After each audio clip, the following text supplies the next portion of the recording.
Bueno, buenos días, estamos acá junto a Mavrakis, que también es conocido como Nicolás Mavrakis, pero digamos es más elegante e interesante y misterioso, ¿no? Este nombre literario que es Mavrakis a secas, ¿no? Nombre griego. Nombre griego, además. Exótico. Exótico, que acá tenemos el libro que acaba de publicar, No alimenten al troll, que es un libro de cuentos. Nicolás ya había publicado varios cuentos en varias antologías de nuevos narradores. Este es tu primer libro de ficción, sí, de papel, sí. Tengo un ebook que hicimos con el SEC el año pasado, que son artículos míos, pero de papel analógico. Este es el primero, sí. Analógico. Esto es interesante porque en realidad yo considero que Nicolás es uno de las personas que con mayor intensidad intenta pensar lo contemporáneo, ¿no? Hay una cosa divertida que es vos sos el autor o el popularizador de ese hashtag, el fin del periodismo. No, eso yo en realidad lo colaboré a masificarlo en los términos que masificación se pueden aplicar a Twitter. En realidad el título original de eso es un artículo que escribió Stefan Schmidt sobre el último diario de papel que hizo La Nata, Crítica. Hizo un artículo llamado fin del periodismo o el fin del periodismo, y a partir de ahí se fue transformando en un hash. Y yo lo empecé a usar y se transformó en otra cosa. Bueno, pero sí, pero digamos que sé que apropiarse de algo, sí. He sido coautor de eso. Coautor. Sí. Bueno, para quienes no lo conocen y para ubicar un panorama más, ¿no? Para ubicarte en un mapa geográfico de la cuestión. Sos uno de los escritores jóvenes, integrás esto que se ha denominado en términos muy generales, pero etariamente y por tu producción, sos parte de la nueva narrativa argentina, ¿sí? Trabajás de periodista. Trabajo como periodista freelance, periodista cultural freelance en distintos medios, y doy talleres de lectura, sobre todo, que tratan de indagar un poco sobre esto que estás diciendo, lo contemporáneo y lo literario, a veces con literatura, a veces con géneros como la crónica, a veces con autores como, qué sé yo, de Houellebecq a Jorge Asís. La idea es buscar voces que todavía no tuvieron su espacio crítico y ofrecer contenido sobre eso ligado siempre a lo contemporáneo, en un sentido digital y también en un sentido mucho más amplio, ¿no? Cultural en general. De hecho, formás parte justamente del SEC. ¿Qué es el SEC? El SEC es el Centro de Estudios Contemporáneos, es una organización así bastante novedosa que hicimos con un grupo de escritores, sociólogos, periodistas, que yo está desde Juan Terranova, Sebastián Robles, Carlos Godoy, Hernán Banoli, Francisco Marcioni, bueno, periodistas y distintos escritores jóvenes a los cuales nos fuimos reuniendo primero por redes sociales, nos juntábamos, digamos, por una cuestión de afinidades virtuales, ¿no?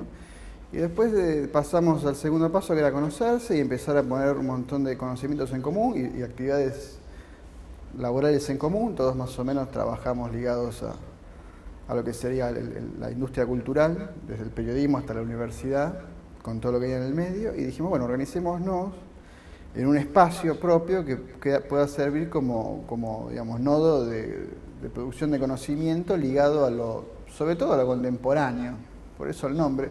Pero contemporáneo no en términos de internet, sino contemporáneo en términos de todo aquello que está sonando hoy y que por ahí en otros lugares, por incapacidad, por torpeza, porque no hay interés, porque no están las condiciones dadas, no tiene lugar. Y bueno, creamos ese espacio y nos está yendo bastante bien dentro de todo. Tenemos una editorial digital, también hay que producir contenidos, saberes, ebooks, cosas que pueden circular en unos espacios. Esto del contemporáneo está ligado también a la época política, al kirchnerismo. Hay una cierta afinidad. Bueno, Quintín acaba de decir es un kirchnerista pelotudo, digamos, lo viene repitiendo desde ayer. Sí, bueno, Quintín está bien. No, el kirchnerismo, lo que generó el kirchnerismo me parece que lo decía en algún lado antes, que muchas ideas más no se me ocurren sobre esto, es que tuvo la destreza, y eso es una verdadera destreza política, de percibir que eso que se llama ese valor de la juventud por la pura juventud misma, está bien, ¿no? Esa es como la lectura medio tosca de lo juvenil, pero sí me parece que una destreza en pescar lo juvenil como un espacio, ¿no? Un sector que tiene un montón de destrezas ligadas a lo digital, que son perfectamente articulables con un discurso político, y que entonces puede generar una red propia de contenidos partidarios, ¿no? Los nativos digitales, digamos, y buena parte de los nativos digitales fueron, digamos, percibidos por el gobierno, por el poder, digamos, como buenos interlocutores. Ahí hubo una operación exitosa de interpelarlos y generar una respuesta. Casi siempre, bueno, yo creo que por el solo hecho de haberlo percibido, la respuesta es a favor, digamos, es de acompañamiento, si querés. Cuestión que otros partidos no han tenido. Y respecto a Quintín, a mí me da mucha simpatía Quintín. Cuando hubo una antología que hicimos hace unos años sobre los barrios de Buenos Aires, se llama Escala 1 a 1, y él hacía lecturas críticas de estos autores. Y él escribió un cuento mío que es sobre un narrador que es una especie de voz así muy aristocrática, furiosamente antikirchnerista, digamos, de un lugar aristocrático donde le repugna todo aquello que tenga que ver con lo que no sea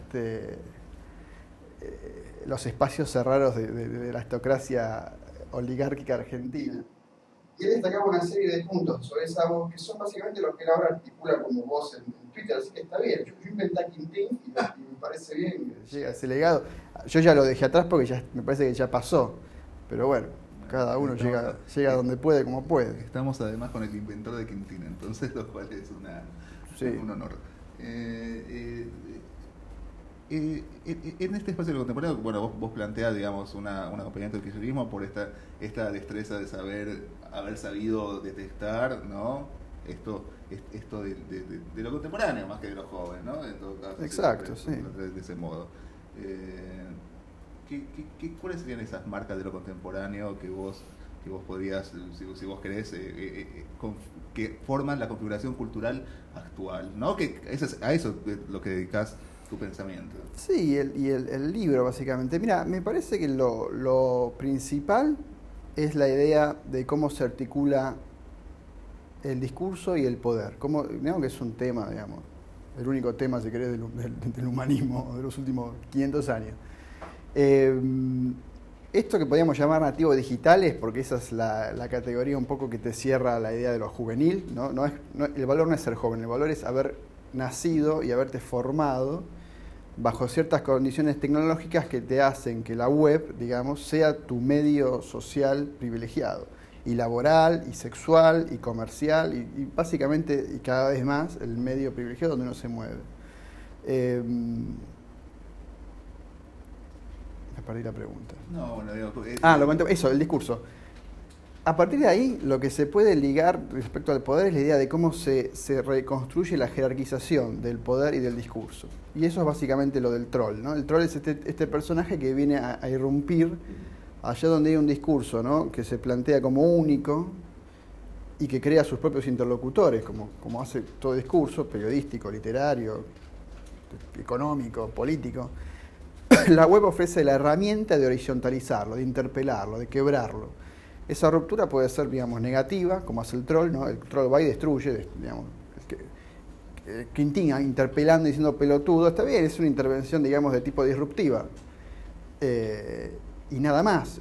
Puede haber una intervención que sea decir, no, Mablaki se está diciendo cualquier cosa, por ejemplo. Ahí ya sería un poco más agudo, porque la cosa es, este tipo está mintiendo. Y otro que dijera, no, la aposta es esta, tengo que aportar otro dato. Bueno, y esa producción un poco más horizontal del discurso es a su vez la forma de proponer una postura más horizontal del poder, y esa es uno de los, me parece, el único valor más interesante que tiene ahora lo contemporáneo ligado a lo digital, la idea de cómo se pueden reconstruir o por lo menos poner en duda desde un lugar mucho más visible que antes los discursos y el poder. Digamos, si un discurso es una construcción por un poder determinado, bueno, interpelarlo y poder reconstruirlo y apostar a ponerlo bajo amenaza es siempre una apuesta por un poder distinto, y la web permite esa herramienta.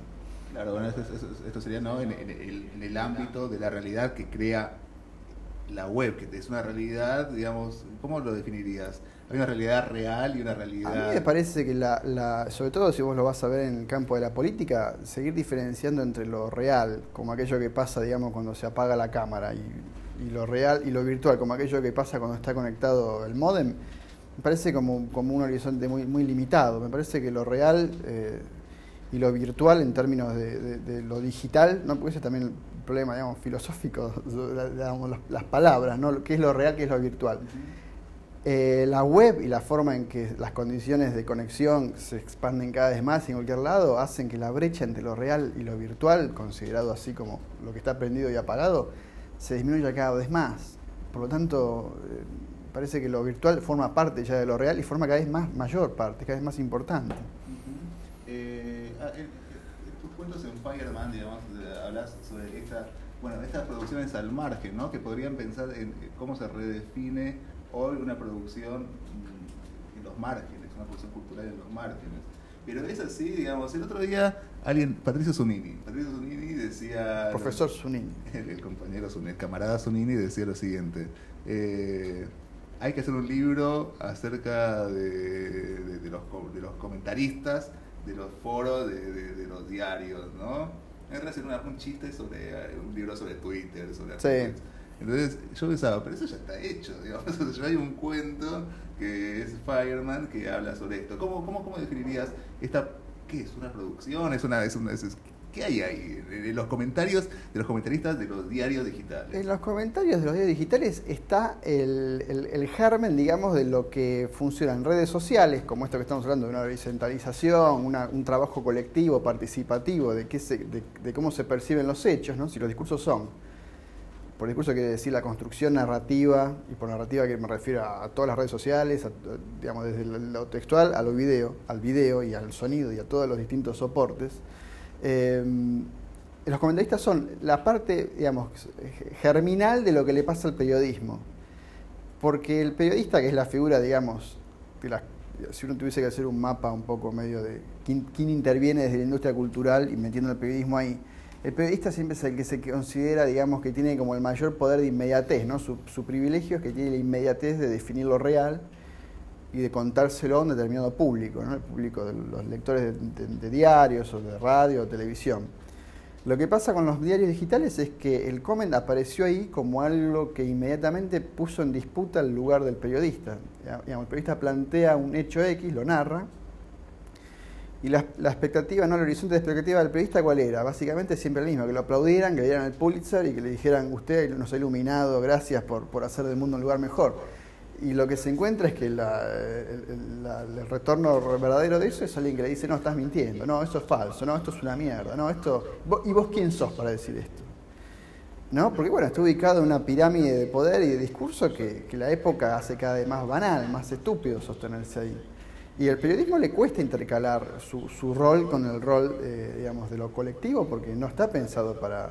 Bueno, el cuarto poder, yo qué sé, claro, el héroe como el periodista como héroe. Claro, claro. ¿Eso tiene que ver con el fin del periodismo? ¿Cómo definirías entonces también esta idea de hashtag? El fin del periodismo como hashtag o como fenómeno de época editorial no es algo, primero que no es algo coyuntural a la Argentina, es algo que pasa también en los diarios de, no sé, de Nueva York y en los diarios de Egipto, y es un fenómeno mundial. Julian Assange es el mejor ejemplo, digamos, de eso. Esto es un cuento, digamos, de ficción publicado en Buenos Aires en el año 2012. Assange ha hecho una tarea un poco más importante. Pero él sería como el héroe del antiperiodismo que a ver lo postula como un nuevo periodista.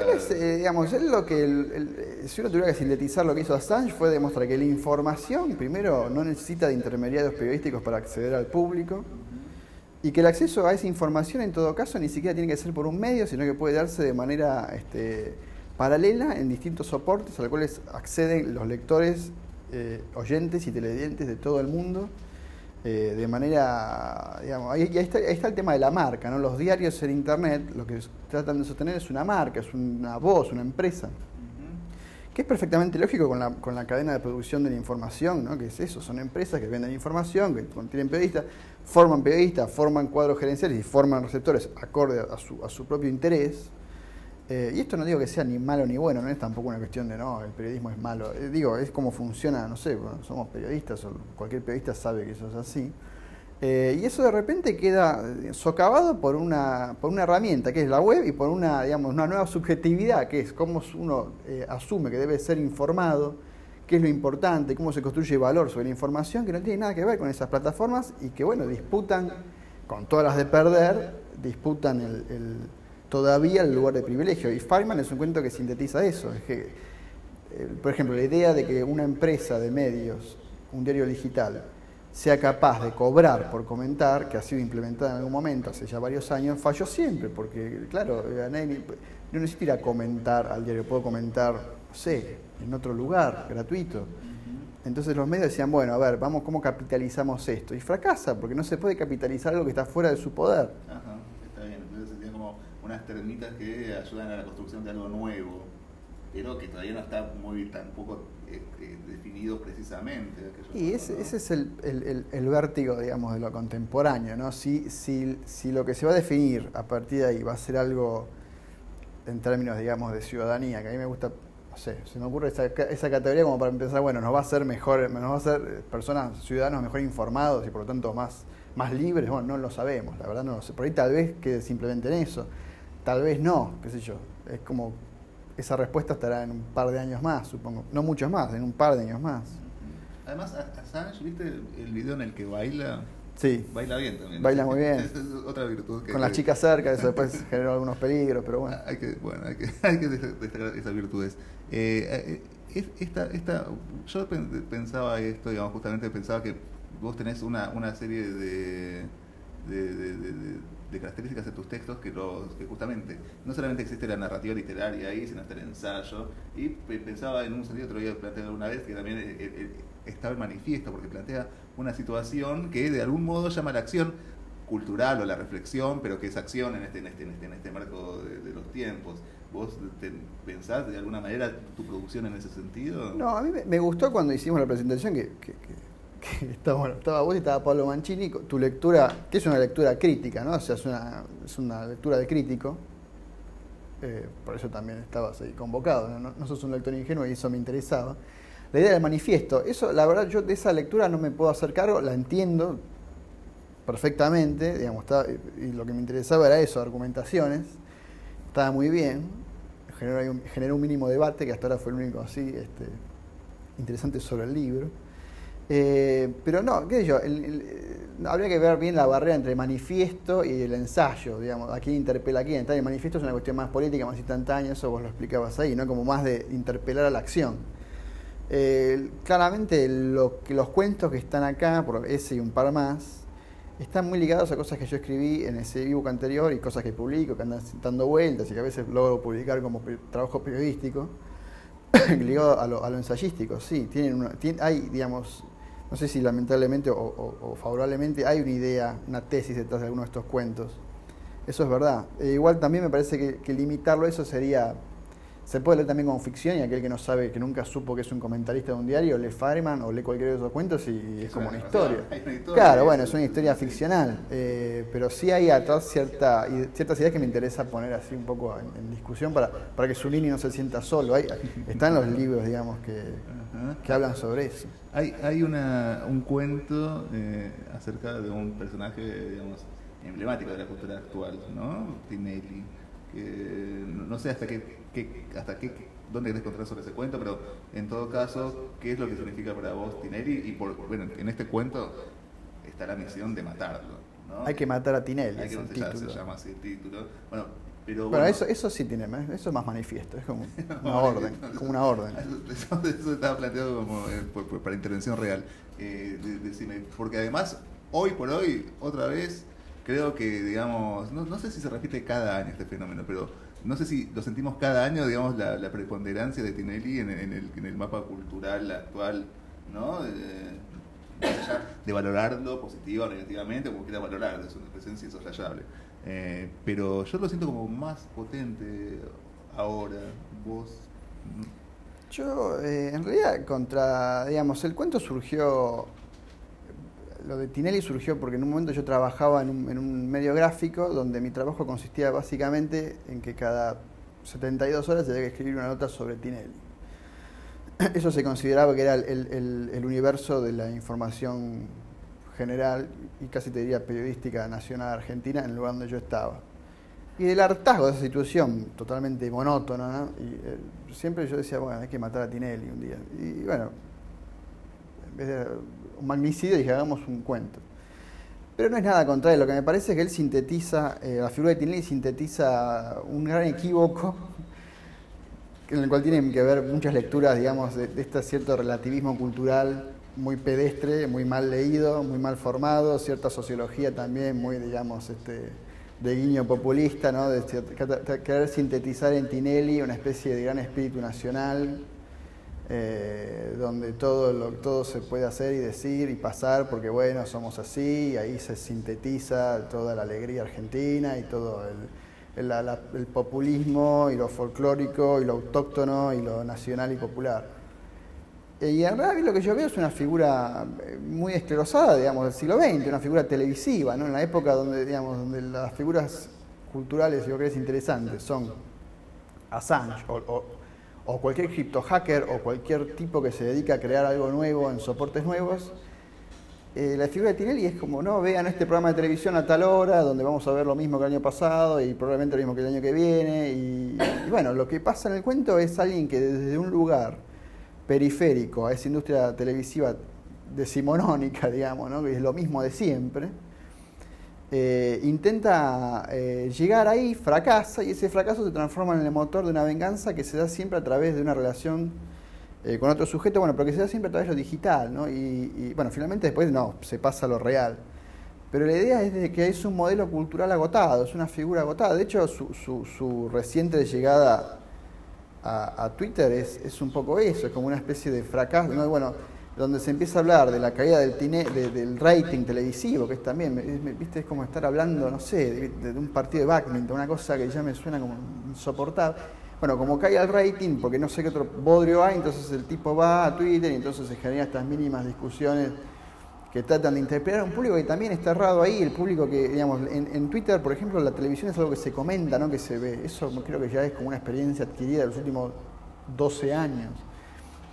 Bueno, llega mal, llega tarde, empieza a generar la misma lógica televisiva, ¿no? Del escándalo, que me hackearon la cuenta, entonces. Y claro, eso probablemente ni siquiera se transmita después a un rating, para nada, peor. Es caer en una arena digital donde su capital se desvanece cada vez más, me parece. Sí, igual pienso que es como que estás ejerciendo la crítica bueno, que está muy bien, de ese lugar se ejerce la crítica productiva, pero desde un par de pasos adelante en situación a un orden viejo, pero que sigue teniendo la primacía de ese orden viejo, ¿no? Incluso si yo pensaba mientras vos hablabas en dos cuestiones. Primero, digamos que a pesar de que la televisión, tal como decís, con canales fijos, horarios establecidos, es una grilla, y vos tenés que ir al canal de aire o lo que sea, sigue teniendo los beneficios y la potencia, ¿no? la circulación que esa televisión permite. Bueno, más allá de la valoración que uno pueda tener sobre la nata, los domingos a las 22, 23 horas, ahora a las 22, creó un pequeño fenómeno, no sé si pequeño, pero un fenómeno periodístico a partir de un show televisivo. Sí, ¿no sí, es sí, cierto? sí. Eso por un lado. Y después la otra cuestión que te quería consultar era, digamos, lo que sucedió antes de ayer. La cadena nacional de Cristina Fernández y Tinelli diciendo, bueno, el programa no va. Digamos, me parece que había un conflicto, bueno, digamos, donde yo no consideraría que Cristina es, digamos, lo nuevo que desplaza. No, bueno, pero bueno, no. Pero contame esas dos cuestiones. Respecto a la nata, a mí me pasó, tengo una situación muy patética, muy particular. Yo me mudé hace poco y no tengo televisor. Con lo cual, mi resentimiento tiene condiciones materiales muy objetivas. Pero digamos, lo de Tinelli me parece una cosa, nada, ¿no? La información, el dato periodístico, ¿cuál es? El rating está cayendo, que le gana otro programa. Entonces, bueno, me parece que la estrategia está ahí, ¿no? Dijeron, che, ¿dónde vamos a buscar público? Ahí, andate a las redes sociales. Y bueno, decir que te hackearon y a ver qué pasa, ¿no? Probablemente el rating de otro programa se incremente y el de Tinelli. La nata es otra cuestión. La nata, lo que pasa en la nata es muy interesante porque es como vos describís, ¿no? El programa de la nata lo ves por Twitter, básicamente. Es interesante lo que pasa ahí porque interpela no al público. Me parece que ahí está interesante porque hay como un trabajo medio híbrido, medio mixto, ¿no? La gente que me parece que ve a la nata, el público del programa, ¿no? El público, digamos, que va a ver eso creyéndolo, lo ve por televisión. Y todo el otro público, que en este momento vos decís, bueno, es un espectro que crece o baja, que está en contra, lo sigue por Twitter y lo comenta, y lo discute, básicamente lo putea, o bueno, digamos, lo trolea, si querés, para usar un término digital. Lo que no sé es hasta qué punto del programa televisivo, ¿no? En términos de, bueno, este soporte tradicional, puede interceptar ese nuevo público o ese nuevo soporte y hasta qué punto lo puede integrar al programa. Porque ahí ya dejaría de ser un programa estrictamente televisivo, pasaría a ser un programa televisivo pero con un feedback en otro soporte. Eso me parece que no pasa en el programa, que básicamente queda en la discusión ahí y que él en todo caso se enoja y discuten, pero fuera del programa. Estaría bueno la integración de esos dos lugares, esos dos espacios. Porque ocurre, ¿no? Efectivamente ocurre. Vos podés poner el televisor y ves una cosa y en la computadora ves eso, pero por el filtro de la opinión de, no sé, 10.000 o 15.000 tipos que están diciendo algo que lo interpela directamente. Que eso también solamente se puede lograr con los viejos formatos televisivos de grilla horaria, porque digo, la cosa, digamos, al mismo tiempo. Sí. Eso se puede dar con la vieja forma de ver televisión, que no es la que se está desarrollando para ver televisión hoy, que es muy raro. Las pelotas, ¿no? Claro, bueno, con las series televisivas, claro, pasa eso. Vos lo ves cuando lo bajás cuando querés, esto es un programa en vivo y funciona. También la discusión se podría dar en base a segmentos, ¿no?, grabados, que yo en YouTube podés ver. Pero no, bueno, genera una convocatoria muy tradicional y genera un efecto a su vez bastante interesante contemporáneo, digamos, digital. Moratis, hablas justamente mucho sobre esto, internet, redes sociales, cultura contemporánea, digital, ¿no? Sin embargo, existe la literatura, aún, digo, de hecho tu libro, más allá del formato, quiero decir, hay literatura y hay ahí un texto escrito, ¿no? Una narración, hay narraciones. E incluso si uno piensa en el cuento, no recuerdo el nombre ahora, pero que tiene una impronta borgiana, la identidad, ¿no? Uno puede pensar en del griego. Casos. Bueno, casos uno piensa en el tema del traidor y el héroe, sí, ¿no? Interesante. Es decir, también se remite a la literatura, no solamente a la contemporánea, hipercontemporánea. Sí. ¿Cómo ves la literatura hoy? Además, digamos, en la producción argentina actual, de literatura. Mira, hace poco me tocó editar un suplemento que era sobre eso, sobre la literatura argentina joven. Y la experiencia fue bastante, digamos, está bien, ¿no? Uno trabaja de eso también, entonces ya sabe a qué atenerse, pero no veo, obviamente hay un montón de cosas que están muy buenas, ¿no? Y se sigue escribiendo, pero se sigue escribiendo muy pegado a modelos, digamos, de imaginación, digamos, o con un imaginario que todavía no veo nada realmente interesante ligado a lo contemporáneo en el sentido de internet o lo digital. Hay cuestiones sí que están buenas, porque digamos, con política sí que yo los nombraba en talleres estos que damos, los nombro porque está todo construirlos críticamente desde ahí también. La novela de Sebastián Robles, Los años felices, o lo que hace Hernán Banoli con sus novelas, Pinamar, lo que acaba de sacar, cosas que las últimas cosas que publicó Juan Terranova, gente que yo después, digamos, por esas simples filiaciones nos fuimos conociendo, pero también hay otros escritores que no. Son del SEC, digamos. Es que son del SEC, pero son del SEC no porque hacen eso, sino porque... digamos, son como del Grupo Florida que defiende a la gente del Grupo Florida y dice... Claro, pero es que después hay otra enorme literatura... No, por ejemplo, Sebastián Sebakis. No sé, tiene un Sebakis que no lo conozco. También hizo una novela donde trabaja, ¿no? El gordo Sebakis. Hizo una novela... La novela Gordo se llama. Gordo, sí, bueno, no importa. El también es gordo. Bueno, juega con eso. Hizo una novela, digamos, donde también utiliza todas las redes sociales para reconstruir cómo se construye la subjetividad de cada joven contemporáneo. Entonces, bueno, usa las redes sociales y cómo eso lo para él delante de la relación con nosotros, consigo mismo, con los consumos culturales. Y después hay un montón de cosas que siguen atrapadas por el discurso literario más tradicional, más cómodo, ¿no? Que es, por un lado, lo estrictamente formal, ¿no? La literatura como forma, que está bien, a veces tiene, genera efectos lo que hizo Pablo Cachaquián con Borges, ¿no? O sea, el Aleph engordado, bueno, genera efectos hasta judiciales, ¿no? O sea, remueve cosas. Pero si no, en general es una literatura muy formal, donde lo que se pone ahí en juego es básicamente demostrar que tengo talento para hacer esto, que básicamente se puede aprender con cualquier par de años de lectura. Y si no, literatura que sigue jugando con ese imaginario del lumpen, ¿no? Del miserabilismo y lo infrahumano. Que es algo que tal vez en la época 2000-2001 estaba como interesante, caliente, pero ahora ya es, ¿no? Y todos tienen su plasma, mal que más tienen su trabajo. La idea de la marginalidad como experiencia, digamos, interesante para ir a explorar y poner en cuestión, ya me parece que quedó superada, la superó la época. O sea, y después, bueno, tuve un caso muy particular que yo tenía que pedir unos textos sobre internet y le pedí a 2 autores. ¿No? La consigna es: escríbame un texto de ficción sobre internet, lo que vos quieras. Sos libre, lo único que te tengo que decir los caracteres. 5.000 caracteres, que es bastante, digamos. Y hubo un texto que era sobre grupos de Facebook de gente, digamos, como un grupo de resentidos sociales que para actuar se unen en un grupo de Facebook. Y el otro, de un escritor, digamos, que en ascenso, que publica sus libros en grandes editoriales multinacionales, es un relato de un tipo que chatea con una mina, del otro lado hay una mina, y se encuentran en un bar, y no sé, se dan un beso y chau. Y sí, bueno, la pobreza, ¿no?, de tu imaginación ligada a la web es tremenda. O sea, un chat, es como una cosa de hace, en el año 95 chateaba. Bueno, y pasaron 12, 13 años, 15 años, y bueno, ahí está, ¿no? Esa parte no está explorada, no hay, digamos, me resulta raro que no genere más curiosidad. El discurso televisivo común sobre la web, digamos, ¿no?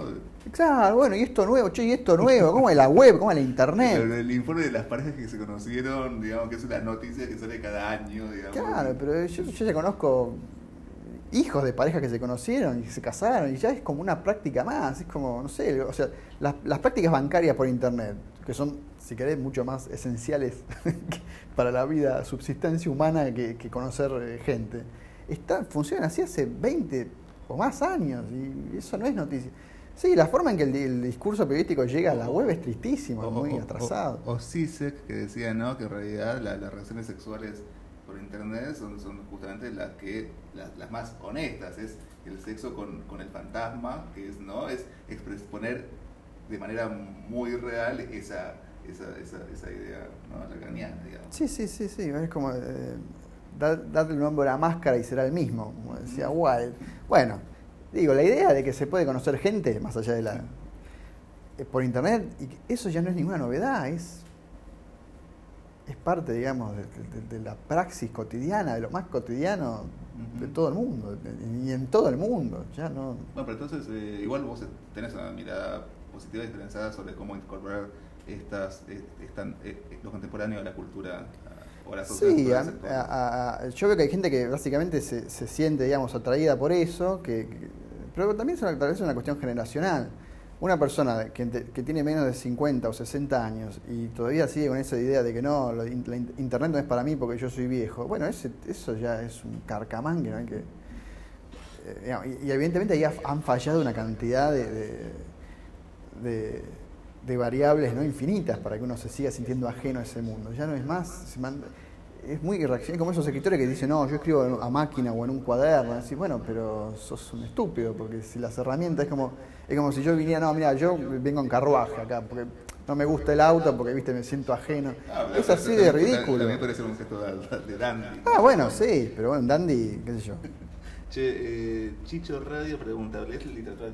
¿Vos lees la literatura latinoamericana? Porque te pregunta quién es el narrador latinoamericano más importante o destacado del siglo XXI. No sé, estamos en 2012, falta. Falta todavía. Bueno, me parece que estuvo interesante este diálogo, así que muchas gracias. Miren, le recomiendo entonces leer comprar No alimenten al troll, que editó Tamarisco, ¿no? Y que, bueno, acá hay mucho de la cultura más actual en sus páginas.